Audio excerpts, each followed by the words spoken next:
To the average cyclist, the idea of mountains of kit, multiple bikes, a never-ending supply of parts, all the snacks that you could eat, and numerous free accessories sounds like an absolute dream.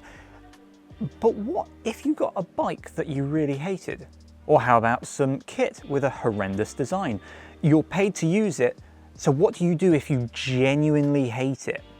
Let's find out. Bike brands will often pay vast sums for the privilege of giving a team a fleet of free bikes. So this is an area where we rarely see a rider using something from a rival brand.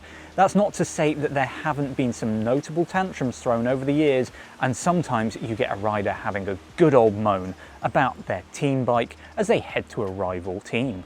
In years gone by, Tour de France stars like Peter Sagan and Fabian Cancellara have both had custom bikes made just for them after the geometries on their team bikes failed to meet their exacting standards. They could get away with this as they won stages while saying just how excellent their new bikes were. Rohan Dennis is the most recent rider to break ranks and use a rival's bike in search of some of those marginal gains. His mid-stage exit from the 2019 Tour de France is believed to have been caused by a disagreement surrounding his equipment for the following day's time trial stage.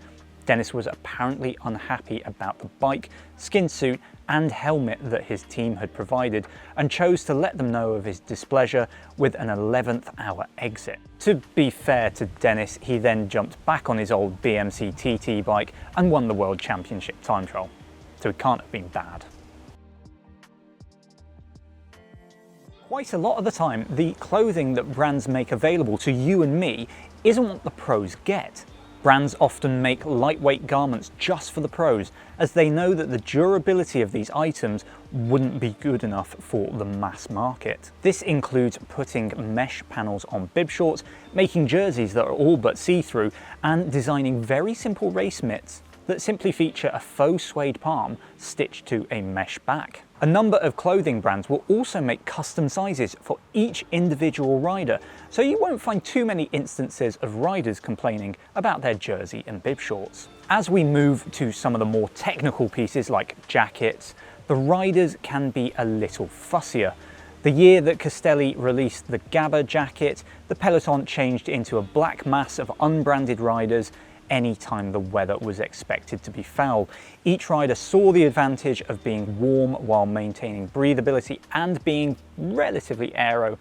Out came the Sharpies, and the colouring in of logos commenced. The same thing happened when Veloto's overshoes became popular for the Spring Classics. After a few years though, most brands will have caught up and designed their own version of each product. Imagine the situation. You take the leader's jersey in the biggest race in the world and it doesn't fit. Worried about all those lost watts, you have a good panic. Thankfully, this is likely to just be a bad dream, as gone are the days when cycling jerseys were loose. The organisers have adapted with the times and now offer well-fitting clothing for all of the classification leaders. The designs for each team are decided before the race and are printed up as and when they're needed. However, a few years ago, Adam Yates said that it was a shame that the organisers couldn't provide a yellow skin suit when he took the race lead in the first week. With aerodynamics being such an important consideration in modern road racing, it's no surprise that the organisers of the Tour de France now provide skin suits. Where aero gains really matter is in the time trials. You won't be surprised to learn that Team Sky, the king of marginal gains, work behind this next change, but the organisers now custom fit the yellow skin suit to the race leader. This takes place on the eve of a time trial, and some extremely good needlework goes into ensuring that no watts are lost because of the skin suit provided. Interestingly, the world champion is at a slight advantage here. Should the wearer of the yellow jersey also be leading, for example, the climbers competition and the world champion be second in the climbers competition, the polka dot jersey worn by the leader in the climbers competition would defer to the rider sitting second in that classification. Are you following? Due to the importance of the world champion's jersey, this rider can refuse to wear the climber's jersey, which should then pass to the third place rider. In reality, this rarely happens, but Peter Sagan has opted to stick with his rainbow bands before. At the lower levels of racing, Where I reside, the leader's jersey is always one size fits no one. Out come the safety pins to make the jersey slightly fitted.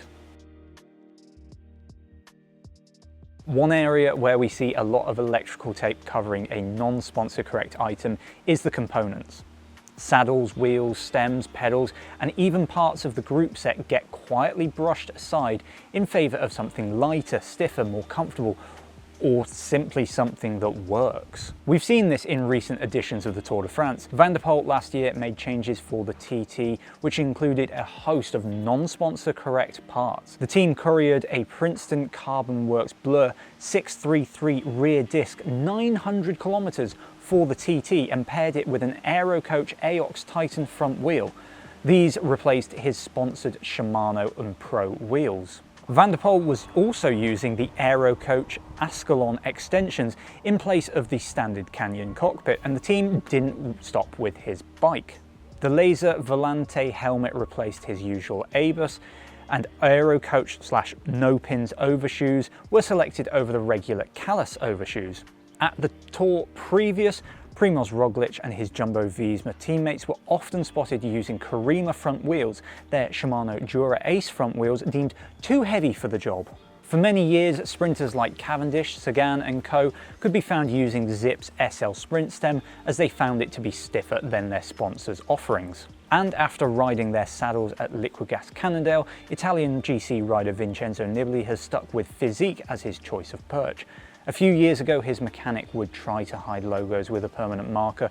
More recently, Physique seems to have provided Nibali with unbranded saddles. The mechanics will even mix group sets if the riders ask nicely. A number of the SRAM-sponsored Trek Segafredo riders had until very recently got Shimano's Di2 sprint shifters in place of the SRAM blips. When a rider is sponsored to use something a bit smaller like pedals or certain accessories, you will rarely hear them complaining about problems. The poor performance of products and the shoddy customer service experienced by the paying public like us are often solved for the pros with a simple replacement. Should a pair of sunglasses not be to the taste of a rider, or a GPS head unit not have the features that they want, they might just quietly use other stuff in training. So, if you spot something without logos on a pro bike, you might be seeing a prototype, or you might just be seeing a rider refusing to use something that their sponsor has provided. As ever, thank you very much for watching. Remember to like and subscribe, and we'll see you in the next one.